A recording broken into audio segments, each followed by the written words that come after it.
and welcome to another video from Colour with Claire. Today I'm going to be showing you a quick technique of how to create a piece of work using markers and pencils on top.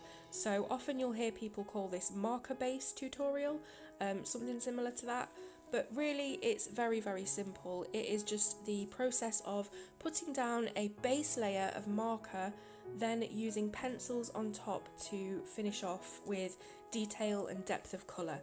Now there's a good reason for people doing this. One of the reasons is that it helps you use less of your pencil, so your pencils are going to last longer. You don't have to dig them into the tooth of the paper to get rid of all the white speckled areas, because you've already done that with your marker layer. So instead of colouring onto white with your pencil, you're colouring onto a foundation that you've just put down with the marker. So there's going to be no white of the paper showing through. You're just going to have that lightest colour that you want on there already finished with the marker. So what I've done is I've taken a pale green Touch 5 alcohol marker and I've just simply coloured the inside of the leaf completely solidly, no techniques, just coloured it straight in. And then I've taken a darker green in pencil. This is the Grub Green from the Black Widow pencil set, and I've gone all the way around the outline of the leaf with the Grub Green and also up the centre line of the leaf. And then I'm using lighter pressure into the middle of each section, so the left hand side and the right hand side, to blend it in with the marker base.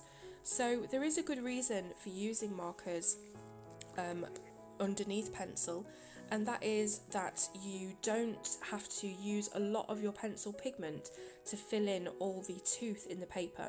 So often when you're colouring with just pencils, you will see those white speckly areas underneath, which means that you've not filled the paper up with pigment, so there's still some tooth showing underneath.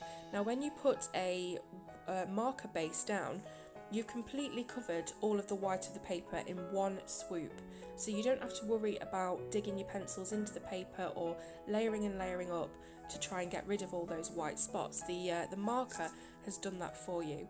So you can see that I'm just using a Caran d'Ache blender stick here, which I don't usually use, but I'm going to try it for this.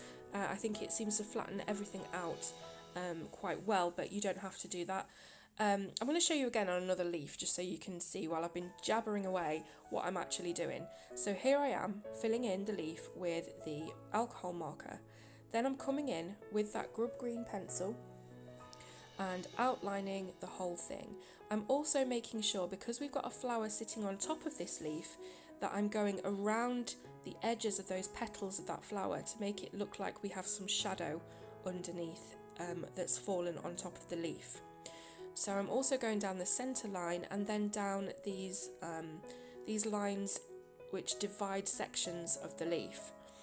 I'm then going to take each section, so there's 6 sections, and I'm going to treat them all as separate entities. So I'm making sure that each one is outlined with the Grub Green first of all. So you'll see me doing a kind of, it's almost a square, it's kind of a squoval outline in each section. And then as I come into the centre of each section, I lighten my pressure so that we're still seeing that initial marker base colour underneath.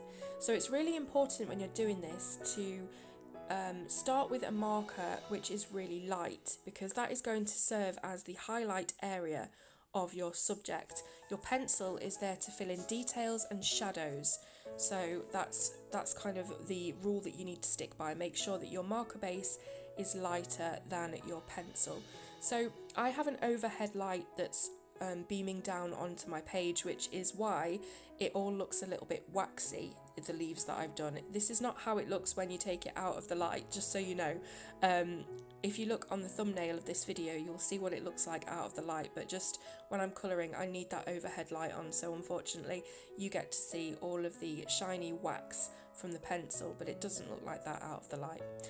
So I'm doing another leaf here just to reinforce what I've said. This one actually has sections built into it, which, as you can see, is what I'm doing with the pencil. So outlining each section first of all quite heavily, and then very light pressure sort of scumbling into the centre, so we still have that little pocket of the marker colour in the centre of the section, but making sure you use quite hard pressure or quite deep colour around the edges, because it's going to make each section of the leaf really pop up and look three-dimensional.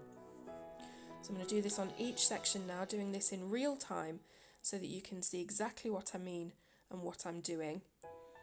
So filling in all the different sections, harder around the edge.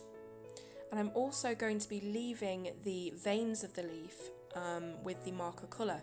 So it kind of gives you that look of differentiation. You've got the base of the marker, the base of the leaf, which we did with the marker, which will stay on those veins. We won't do anything with those, and on the outline, but we're just colouring in with the pencil all of those inner sections, and as you'll see in a moment, it looks really effective.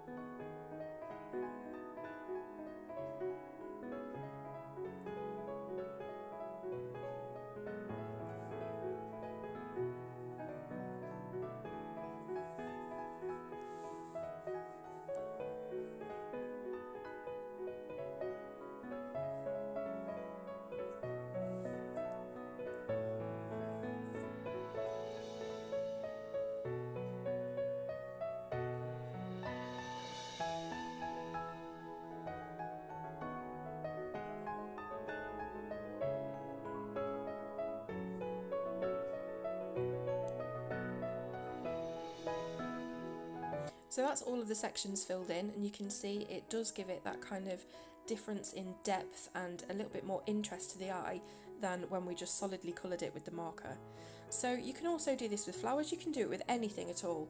So I'm going to do a couple of flowers here just to show you a few different techniques that I use. So I'm using this Pastel Violet Touch 5 marker now just to fill in all of the petals of this particular flower. And again, nothing, you know, no big technique or anything like that. I'm literally colouring it in like anyone would, just block colouring, just to give us a base layer. And the reason I'm using alcohol markers is because they don't streak and they create a fantastically smooth surface with no streaks, no marks, no weird pilling areas like you would get with water-based pens. Now I know that a lot of colouring books are double-sided and alcohol markers do bleed a lot. So you will have to be careful on what you use this technique on. Saying that, there are loads and loads of single-sided colouring books. We have the one that I'm using here, which is the Enchanted Forest Artist Edition by Johanna Basford, which is one-sided and made of really thick card so that the alcohol markers don't bleed. You can also print out PDFs of images you've bought on Etsy and use it on that kind of cardstock. So just because it's alcohol markers doesn't mean it's not something you're going to be able to use because they bleed. You just have to think about the books and the surface that you're using this technique on. So I've done my whole base layer of the Pastel Violet marker. I've now got the Cyanide Pink Black Widow pencil, and again I'm just outlining each petal in its own right. That's all I'm doing. So I'll come on to the big petal now and you can see what I actually mean by that. So just completely outlining both the top and the bottom of each petal, quite hard pressure again, and then as it moves into the centre of that little petal, you lessen your pressure and kind of scumble it and blend it until you're back to marker base again. So it's just a case of lightening your pressure as you go into the centre of each petal, and that's all I'm doing on this particular one, all the way around. Again, it just gives it a lot more depth and dimension than if you just left it pink with the marker. You can see the difference between the two, and I think it just looks much better to do it this way. But obviously colouring is a personal preference. The way that you colour, there's no wrong way to colour basically, and this is just another technique that you might want to add to your arsenal of colouring techniques. I'm going to do a couple more flowers on this just to show you a few different ways of doing it as well. But I really like this outlining technique. I think it boosts the illustration quite well, and it really gives it that depth and makes it stick out.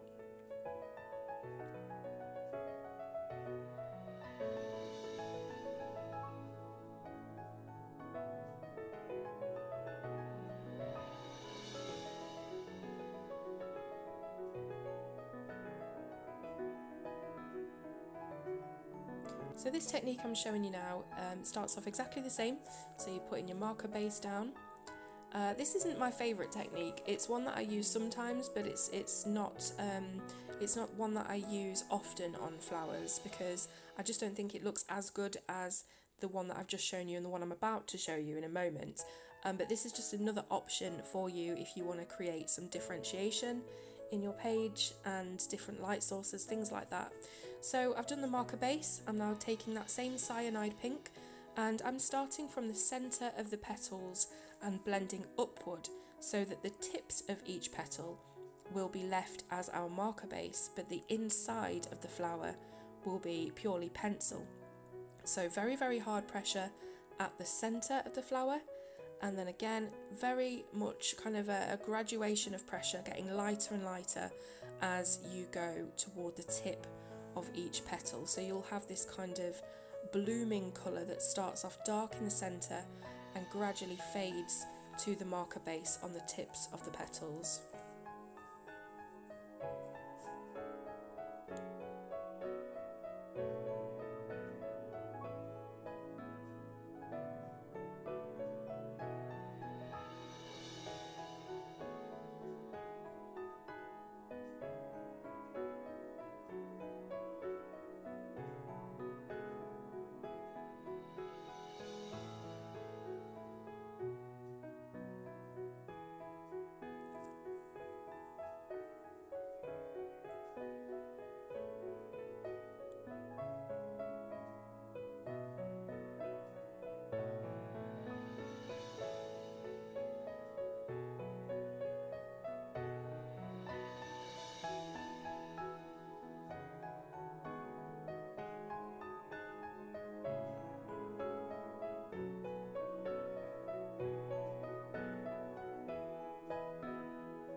So the third and final flower technique I'm going to be showing you is one of my favourites, and that's where we take the one that we've just done, so you're colouring the centre of the flower with the pencil, but you're also then going to colour the tip of the petal with the coloured pencil as well. So what I mean by that you'll see in a moment.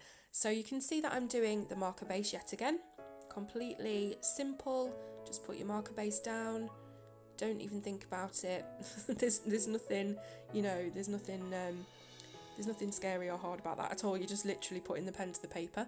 And then, like I said, you're taking your pencil and you're colouring both the inner and the outer of the petal.